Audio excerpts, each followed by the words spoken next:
शिवाय। आज मैं आपको उपनिषदों की कहानियों में से तीसरी कथा सुनाऊंगी। कथा का शीर्षक है सत्यकाम की गौ सेवा।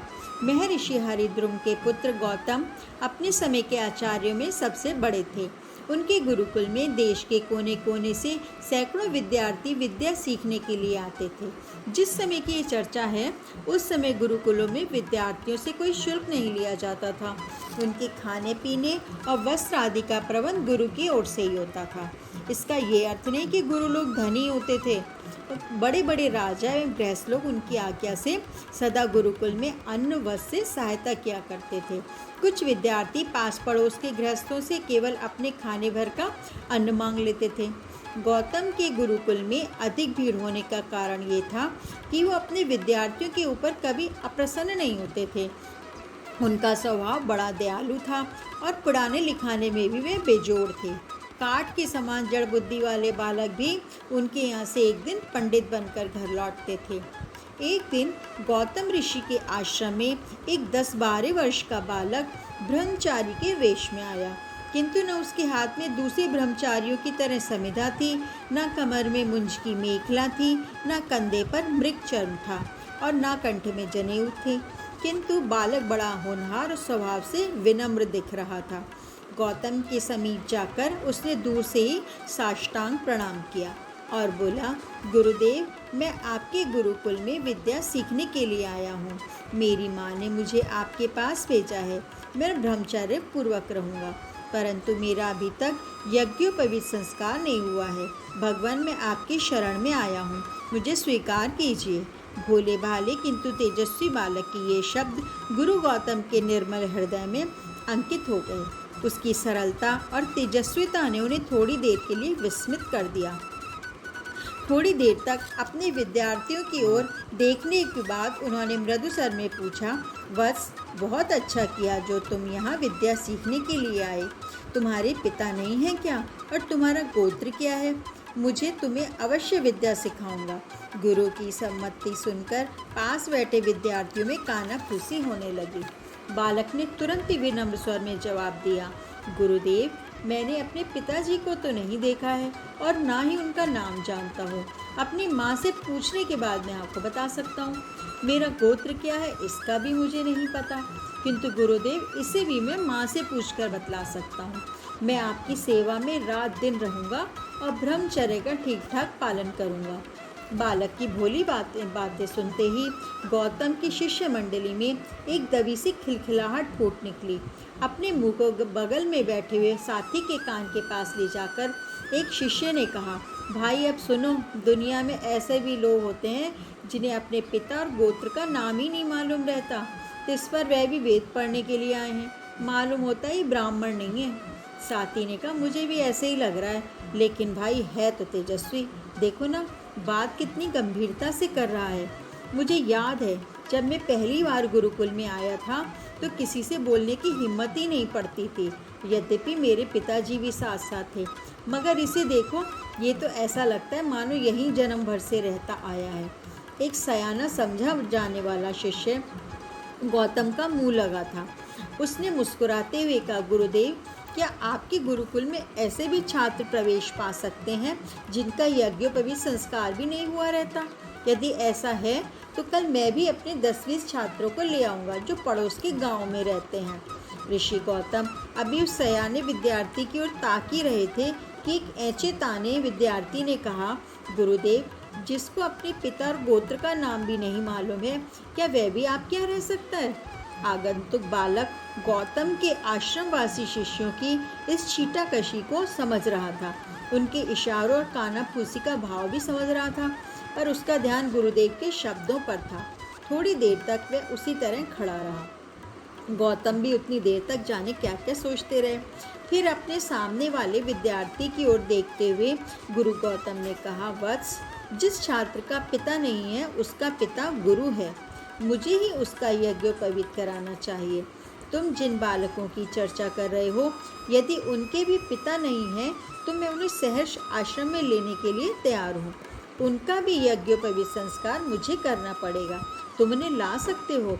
ऐचेताने विद्यार्थी के स्वभाव से गौतम परिचित थे, अतः उसकी बातों का जवाब देना कोई ज़रूरी नहीं था।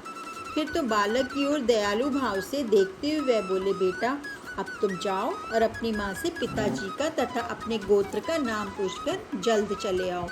तुम्हारा उपनयन संस्कार में तुम्हारे पिता और गोत्र के नाम की ज़रूरत पड़ेगी, इसीलिए तुम्हें ये कष्ट दे रहा हूँ। तुम कुछ दूसरा मत समझना। तेजस्वी बालक गुरुदेव के चरणों पर शीश रखकर तथा छात्र मंडली की ओर हाथ जोड़कर प्रणाम करने के बाद अपने निवास स्थान की ओर रवाना हो गया। थोड़ी देर तक उसकी विनय भरी चेष्टा ने गुरु गौतम समेत उनकी छात्र मंडली में निस्तब्धता का वातावरण पैदा कर दिया। उसके जाने के थोड़ी देर बाद गौतम ने शिष्यों को संबोधित कर कहा, बच्चों, किसी नए बालक के साथ तुम्हें सगे भाई सा व्यवहार करना चाहिए। देखो ना, वह कितना सरल, तेजस्वी और होनहार बालक है। शिष्य मंडली एकदम चुप हो गई। दूसरे दिन प्रातःकाल गौतम की शिष्य मंडली नित्य कर्म से निवृत्त होकर गुरु के पास पाठ पढ़ने के लिए आ गई थी। गुरु ने पाठ पढ़ाने आ ही रहे थे कि वह तेजस्वी बालक उसी वेशभूषा में फिर आ गया। कल की तरह उसने फिर गुरु को दंडवत प्रणाम कर शिष्य मंडली की ओर हाथ जोड़कर अभिवादन किया। गुरु गौतम ने बैठने का आदेश देते हुए पूछा, वत्स, अच्छा हुआ तुम आ गए। आज ही शुभ मुहूर्त में तुम्हारा उपवित संस्कार प्रारंभ कर देना चाहिए। अपनी माँ से पिता का नाम और गोत्र तो पूछ आए हो ना? बालक ने खड़े होकर जवाब दिया, हाँ गुरुदेव, माताजी से पूछ आया हूँ। माँ ने कहा कि मेरे पिताजी का नाम उसे भी मालूम नहीं है। वे अपनी युवावस्था में अनेक साधु संतों की सेवा में लगी रहती थीं। उन्हीं दिनों में उसे गर्भ भी रह गया था, जिससे गर्भाधान हुआ था। उसका नाम और गोत्र भी मेरी माँ को मालूम नहीं है। उसने ये कहा कि गुरुदेव से जाकर ये सब बातें इसी तरह कह देना। यदि माता के नाम गोत्र से उपवित संस्कार हो सकता हो तो मेरा नाम बता देना। बस यही उसने कहा है। अब आपकी जो आज्ञा हो। शिष्यों की उत्सुक मंडली में जोर का तहलका मच गया। उस ऐचेताने ने विद्यार्थी ने अपने बगल में बैठे हुए एक साथी से कहा, मैंने तो तुरंत ही अंदाज़ा लगा लिया था कि दाल में कुछ काला ज़रूर है। साथी ने कहा, भाई जो भी हो, बालक है तेजस्वी और सत्य बोलने वाला। ऐसी बात तो मैं अपने बारे में सच होने पर भी कभी नहीं कह सकता था।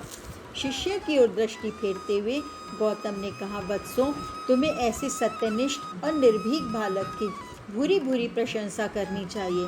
फिर बालक की ओर बैठने का इशारा करते हुए वह बोले, बेटा, तुम्हारी बातें सुनकर मुझे निश्चय हो गया कि तुम सच्चे ब्राह्मण कुमार हो। मैं तुम्हारा नाम सत्यकाम रखता हूँ। मैं तुम्हें शिष्य रूप में अंगीकार कर सारी विद्याएं सिखाऊंगा। शिष्यों, इस सत्यकाम का उपवित संस्कार आज ही प्रारंभ होगा। तुम सब जाओ और सब सामग्री इकट्ठा करो। गौतम की निश्चय भरी वाणी सुनकर शिष्य मंडली चित्र के समान ठगी सी रह गई।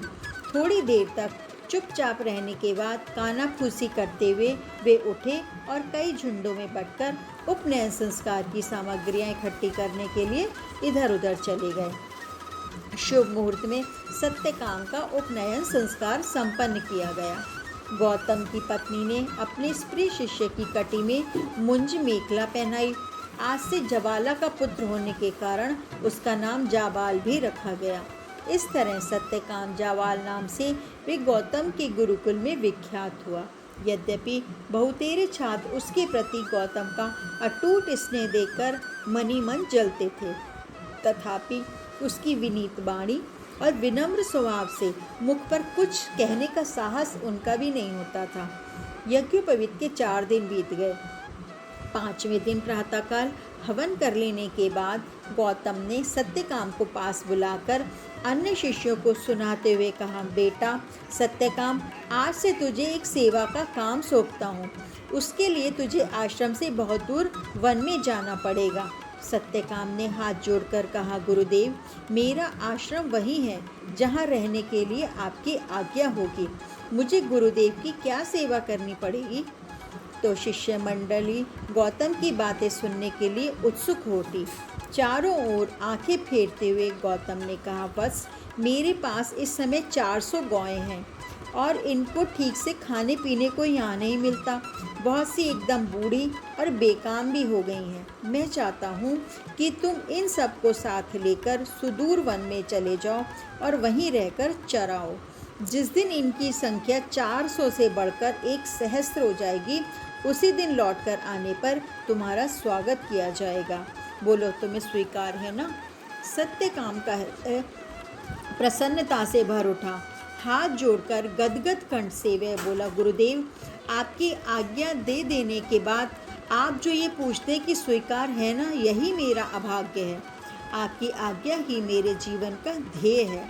मैं सहर्ष तैयार हूँ, मुझे जाने की आज्ञा दीजिए।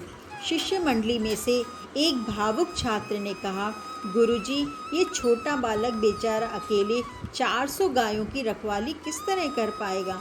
2-1 सहायक इसके साथ और भी कर दीजिए। सत्यकाम ने कहा, भाई, मुझे सहायकों की ज़रूरत नहीं है, गुरुदेव की कृपा ही मेरी सहायक है। पहले गाय चराने वाले एक शिष्य ने अपने उस साथी से जो सहायक की बात कर रहा था कान में कहा, अजी जाने भी दो, मंदबुद्धि मर जाएगा। इतनी गायों को संभालना आसान काम नहीं है। अभी इसको इसका अनुभव नहीं है कि गुरुजी की गाय कितना परेशान करती हैं। दूसरे साथी ने कहा, भाई सत्यकाम, यहाँ तो कह ले रहे हो, मगर वहाँ जब जंगली पशु गायों के ऊपर टूटेंगे तो तुम अकेले क्या कर सकोगे? सत्यकाम ने कहा, गुरुदेव का आशीर्वाद उन हिंसक जंगली पशुओं को भी मारकर भगा देगा। मुझे उनका तनक भी भय नहीं है। गौतम की शिष्य मंडली के सब विद्यार्थी एक दूसरे का मुंह ताकने लगे।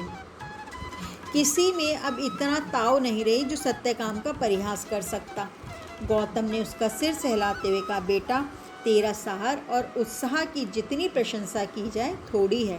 तुझे संसार में कोई भी काम कठिन न होगा। हिमालय का दुर्गम शिखर, अतल समुद्र की भीषण लहरें भी तेरे मार्ग में बाधा नहीं डाल सकती। वन्य हिंसक पशुओं की क्या शक्ति है? सभी लोग चुप थे। गुरु गौतम ने छाती से लगाकर सत्यकाम को आशीर्वाद दिया। वे गायों के साथ वन में जाने के लिए तैयार हो गए। गुरुदेव के चरणों की धूल को ललाट में लगाकर उसने शिष्य मंडली का अभिवादन किया। सब लोग ताकते रह गए। तेजस्वी सत्यकाम ने गौशाला की ओर जाते हुए गुरु पत्नी को भी प्रणाम किया और विधिवत आशीर्वाद ग्रहण कर जंगल की ओर प्रस्थान किया। उनके हाथ में एक लाठी थी, कंधे पर मृगचर्म तथा कमंडल और पीठ पर गुरु पत्नी के दिए हुए पथ के लिए कुछ उपहारों की एक गठरी जो लटक रही थी, और उसके साथ चल रही थी 400 दुर्बल गायें। गायों को साथ लेकर सत्यकाम ने ऐसे सुंदर वन का मार्ग पकड़ा जिसमें गायों के लिए चारा, जल और छाया की अनेक सुविधाएं थीं। कभी वे आगे आगे चलते, कभी पीछे पीछे।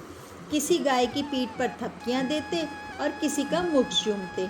छोटे छोटे बछड़ों के साथ उसका भाई जैसा स्नेह हो गया। मार्ग में वे जिधर चलता उसी ओर सारा का सारा झुंड उमड़ पड़ता। इस प्रकार चलते चलते उस सुंदर सघन हरे भरे प्रदेश में वे पहुंच गए जिसकी लालसा में आश्रम से चले थे। वहां पहुंचकर उसने देखा कि कोसों तक एक सपाट मैदान है जिसमें लंबी लंबी घासें उगी हुई हैं। सघन छायादार वृक्षों की कतारें हैं। छयों ऋतुओं में निर्मल जल से भरी रहने वाले कई पवित्र बावलियां हैं। ना वहाँ बहुत ठंडक पड़ती है, ना भीषण गर्मी।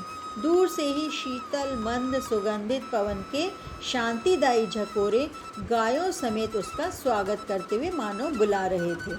उस सुंदर वन्य प्रांत में पहुंचकर सत्यकाम ने गायों को रुकने की आवाज़ दी और स्वयं अपने लिए एक छोटी सी झोपड़ी के प्रबंध में लग गए। रात दिन गौचरण के सिवा वहाँ उसके लिए दूसरा काम ही क्या था। आसपास के रमणीय सृष्टि सौंदर्य में वे इतना तन्मय उठे कि गायों की स्नेह भावना में इस प्रकार लीन हो उठे कि कभी एक क्षण के लिए भी उन्हें अपने अकेलेपन का स्मरण नहीं हुआ। एक एक कर दिन पर दिन बीतते चले गए। वन की स्वच्छंद प्राकृतिक सुविधाओं में पलकर गायों की संख्या में आशातीत वृद्धि हुई। जो आश्रम से आने पर निरी बच्चियां थीं, वे 3 ही 4 वर्षों में 2-2, 3-3 बछड़ों की माँ बन गईं। बूढ़ी गाय भी जवान को मात करने लगी। इस प्रकार सत्यकाम का वह आश्रम एक गुरुकुल की तरह हो चला। गायों के छोटे छोटे बछड़े उसको आगे पीछे से घेर कर कूदते फांदते निकल जाते और उनको सत्यकाम विविध नामों से जब भी पुकारते तो भीड़ में से उछलते हुए उसके ऊपर चढ़ने को वे आतुर हो उठते। वे कभी तो उनके मुख चूमते और कभी मीठी थप्पियाँ थपेड़े देकर उल्हाना देता। यदि संयोग से कोई गाय बीमार हो जाती तो वे तन मन से उसकी सेवा में जुट जाते। जब तक वे अच्छी न होती तब तक वे अन्न जल भी न ग्रहण कर सकते थे। बड़े बड़े बलवान गजराज की तरह ऊंचे बैलों की भीड़ देखकर सत्यकाम के हर्ष का पारावार न रहता। इस तरह उसके 4-5 वर्ष बीत गए। 400 गायों की संख्या सत्यकाम के अनजाने में ही सहस्त्र से अधिक हो चुकी थी, पर उसे इसका पता ही नहीं था। वे कभी इनको गिनता तो था नहीं, तो तुरंत ध्यान जाता, क्योंकि उस अपार संतोष और शांति में वे अपना जीवन चला रहा था, जिसमें मनुष्य का ध्यान हिसाब किताब भूलकर केवल काम पर रहता है। एक दिन प्रातःकाल सत्यकाम सूर्य को अर्घ्य दे रहे थे कि पीछे खड़ी हुई बैलों की भीड़ में से मनुष्य की सी आवाज़ आई। सत्यकाम के लिए उस निर्जन वन में ऐसा मानव स्वर 4-5 वर्षों में अपरिचित हो चला था। आवाज़ सुनते ही उनका ध्यान बट गया। पीछे देखा तो एक बलवान ऊंचा वृषभ आगे बढ़कर उनकी ओर ताक रहा है। सत्यकाम ने कहा, भगवान क्या आज्ञा है? वृषभ ने कहा, बस अब हमारी संख्या सहस्त्र से ऊपर हो रही है, अब हमें आचार्य के पास ले चलो। अपनी अटूट सेवा से तुम ब्रह्म ज्ञान के अधिकारी बन चुके हो। मेरी ओर देखो, मैं तुम्हें ब्रह्म ज्ञान के एक पाद का उपदेश कर रहा हूँ। सत्यकाम ने हाथ जोड़कर आदरपूर्वक कहा, भगवान आपके उपदेश को प्राप्त कर मेरा जीवन सफल हो जाएगा। वृषभ ने सत्यकाम को ब्रह्म ज्ञान के एक अंश का उपदेश देने के बाद कहा, वत्स इस अंश का नाम प्रकाशवान है। अगला उपदेश तुम्हें स्वयं अग्निदेव करेंगे। इतना कहने के बाद वृषभ का मानवीय स्वर बंद हो गया और वह साधारण वृषभ की भांति भीड़ में जाकर जुगाली करने लगा। ब्रह्म ज्ञान के एक अंश को ग्रहण करने के बाद सत्यकाम का ललाट तेज की अधिकता से दीप्तिमान हो उठा। हृदय में शांति छा गई और मन एक अलौकिक संतोष से भर गया। दूसरे दिन प्रातःकाल सत्यकाम गायों को लेकर गुरुकुल की ओर जब रवाना होने लगे तब वहाँ के पशु पक्षी पेड़ पौधे तथा लता गुण तक उदास हो गए। रास्ते में उसने पहली रात बिताने के ख्याल से सूर्य अस्त के समय एक सुरम्य प्रदेश में डेरा डाल दिया और गायों के शांतिपूर्वक बैठ जाने के बाद अग्नि में हवन करने बैठ गए। पहली आहुति डालते ही यज्ञ अग्नि की ज्वाला से अग्नि नारायण प्रकट हुए और बोले, वत्स सत्यकाम। सत्यकाम ने हाथ जोड़कर गदगद स्वर में कहा, भगवान क्या आज्ञा है? अग्नि नारायण ने कहा, सौम्य तुम ब्रह्म ज्ञान के पूर्ण अधिकारी हो चुके हो। मैं तुम्हें ब्रह्म ज्ञान के द्वितीय पाद का उपदेश करूँगा। इसका नाम अनंतवान है। अगला उपदेश तुम्हें हंस करेगा। सत्यकाम ने कहा, भगवान आपके उपदेश से मेरा जीवन धन्य हो जाएगा। अग्नि नारायण सत्यकाम को ब्रह्म ज्ञान के द्वितीय अंश का उपदेश कर वहीं अंतर्हित हो गए। सत्यकाम की लौकिक कामनाएं अग्नि नारायण के उपदेश से विलीन हो गई। रात भर वह उसी उपदेश का मनन करता रहा। दूसरे दिन प्रातःकाल होते ही गायों को साथ लेकर वे आगे बढ़े और संध्या समय एक सुंदर सरोवर के सुरम्य तट पर ठहर गए। गायों के लिए निवास की व्यवस्था करने के बाद वे पिछले दिनों की तरह यज्ञ अग्नि को जलाकर साधना में लीन हो गए। इतने में ही पूर्व दिशा से एक सुंदर हंस ऊपर से उड़ता हुआ आया और सत्यकाम के समीप बैठकर बोला, सत्यकाम। सत्यकाम की समाधि भंग हुई। हाथ जोड़कर गदगद स्वर में विनीत भाव से वह बोला, भगवान क्या आज्ञा है? हंस ने पंख को फड़फड़ाते हुए कहा, वत्स सत्यकाम, तुम्हारी साधना से प्रसन्न होकर मैं तुम्हें ब्रह्म ज्ञान के तृतीय पाद का उपदेश करने के लिए आया हूँ। इसका नाम है ज्योतिष्मान। इसके बाद का उपदेश तुम्हें एक जल कुक्कुट करेगा। सत्यकाम धन्य हो गया और बोला, भगवान आपके उपदेश रूपी अमृत को पान कर मेरी जीवन बाधा छूट जाएगी। हंस सत्यकाम को ब्रह्म ज्ञान के ज्योतिषमान अंश का उपदेश देकर वहीं अंतर्ध्यान हो गए। सत्यकाम अब सचमुच ज्योतिषमान हो गए थे। तेज की अनुपम आभा से उनके शरीर की कांति और भी झलकने लगी। रात भर वे ज्योतिषमान ब्रह्म की आराधना में लीन रहे। दूसरे दिन प्रातःकाल गायों को हाँककर गुरुकुल के आगे के मार्ग पर चले। संध्या आई और एक विशाल वृक्ष वृक्ष के नीचे गायों के विश्राम की व्यवस्था कर सत्यकाम समीप की बावली में संध्या वंदन के लिए चले गए। प्रतिदिन की भांति हवन के लिए अग्नि जलाने के बाद आहुति डालते समय सत्यकाम के सामने एक जल मुर्गी आकर खड़ी हो गई और प्यार भरे स्वर में बोली, वत्स सत्यकाम। सत्यकाम उठकर खड़े हो गए और हाथ जोड़कर विनीत स्वर में बोले, भगवती क्या आज्ञा है। जल मुर्गी सत्यकाम को बैठने का आदेश करती हुई बोली, वत्स तुम्हारी साधना अब पूरी हो गई है। ब्रह्म ज्ञान के तुम अधिकारी बन चुके हो, इसलिए तुम्हें वृषभ रूपधारी वायु ने, साक्षात अग्निदेव ने तथा हंस रूपधारी सूर्य ने ब्रह्म ज्ञान के 3 चरणों का उपदेश किया है। अब मैं तुम्हें ब्रह्म ज्ञान के अंतिम चतुर्थ अंश का उपदेश करूंगी। इसका नाम है आयतवान। इसे सीखने के अनंतर तुम ब्रह्म ज्ञान के पूर्ण पंडित बन जाओगे। सत्यकाम सुनने के लिए सावधान हो गए। जल मुर्गी उसे ब्रह्म ज्ञान का उपदेश देकर उड़ गई। सत्यकाम रात भर पाठ के मनन में लीन रहा। दूसरे दिन प्रातःकाल गायों को साथ लेकर वे गुरु के आश्रम की ओर चल पड़ा और सायंकाल होने में अभी कुछ ही देर थी कि वे पहुंच भी गया। आश्रम में गायों की लंबी भीड़ देखकर गौतम का हृदय प्रसन्नता से भर उठा। उन्होंने गायों की संख्या वृद्धि से अधिक सुख सत्यकाम की सफलता से मिल रहा था। सत्यकाम ने जाकर गुरु के चरणों में सादर प्रणाम किया। गुरु पत्नी के चरण छुए और गायों को गौशाला की ओर करके स्वयं गुरु के पास खड़े हो गए। इसी बीच आश्रम की शिष्य मंडली में सत्यकाम के वन से वापस आने की चर्चा पहुंच गई। जो जहां रहे वहीं उसे देखने के लिए दौड़ पड़े। चारों ओर से शिष्यों की भारी भीड़ गौतम और सत्यकाम को घेरकर खड़ी हो गई। लोगों ने देखा सत्यकाम अब वह बालक सत्यकाम नहीं रह गया है। इन 4 वर्षों के बीच में उसका तेजस्वी शरीर ब्रह्म वर्चस्व की अनुपम आभा से दीप्त हो उठा है। आँखों में बिजली की सी चमक आ गई है। ललाट पर चंद्रमा सी मनोहर आभा है और सभी बाह्य इंद्रियों से मानसिक प्रसन्नता के लक्षण दिखाई पड़ रहे हैं। उसका सुंदर मुख सूर्य के समान तेजोमय किंतु कमल के समान मनोहर लग रहा है। इतने थोड़े समय में गायों की संख्या वृद्धि करके उसने सेवा, धीरता, सत्यनिष्ठा और लगन से सबको मोह लिया। गौतम ने बैठने की आज्ञा देते हुए सत्यकाम से पूछा, वत्स तुम्हारे चेहरे की शांति, शरीर की कांति से मुझे निश्चय हो रहा है कि तुम केवल हमारे कोरे सत्यकाम ही नहीं रह गए हो, वरन सेवा वृत्ति से ब्रह्म तेज का अंश भी तुम में आ गया है। क्या वन में किसी गुरुचरण की कृपा तुम पर हो गई थी?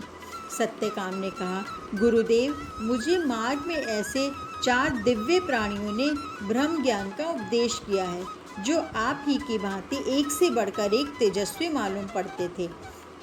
गुरु के पूछने पर सत्यकाम ने मार्ग की सारी बातें गुरु गौतम को बतला दी। गौतम ने सम्मान भरे स्वर में कहा, बस तुम्हारी सत्य की साधना ने ही तुम्हें आज सफलता के द्वार पर ला पहुंचाया है। तुम धन्य हो। तुम्हारे जैसे पुत्र रत्नों को पाकर ही पृथ्वी का भार कम हो सकता है। तात, अपने अध्यापक जीवन में मैंने तुम्हारे समान सत्यनिष्ठ, सच्चरित्र और धैर्यशील छात्र कभी नहीं पाया था। तुम्हारी सेवा भावना और ज्ञान की प्यास की जितनी प्रशंसा की जाए थोड़ी है। सत्यकाम गुरु गौतम के अमृतवर्षी प्रशंसात्मक वाक्यों को सुनकर कृतज्ञता के बोझ से दबने सा लगा। उसे बोध हुआ, हमारे गुरुदेव कितने दयालु और महात्मा हैं। हाथ जोड़कर उसने कहा, गुरुदेव आपके आशीर्वाद और सत्य कामना ही का तो फल मुझे मिला है, अन्यथा मेरी योग्यता ही क्या थी। आप जैसे गुरु के समीप रहकर यदि मैंने कुछ सीख ही लिया है तो उसमें मेरा क्या है। ब्रह्म ज्ञान के चारों अंशों का उपदेश यद्यपि मैंने भली भांति ग्रहण कर लिया है, पर आपकी दी हुई विद्या से उसकी सफलता मुझे मिलेगी। मैं चाहता हूँ कि आप मुझे उनका पुनः यथेष्ट उपदेश दीजिए। आपके उपदेशों के बिना मुझे पूर्ण शांति नहीं मिल रही है। इस प्रकार विनीत सत्यकाम के अनुरोध पर गुरु गौतम ने उससे कहा, वत्स, ब्रह्म विद्या का जितना उपदेश तुमने प्राप्त किया है यही उसका परम तत्व है। अब तुम्हारे लिए चराचर जगत में कोई भी वस्तु अज्ञेय नहीं है।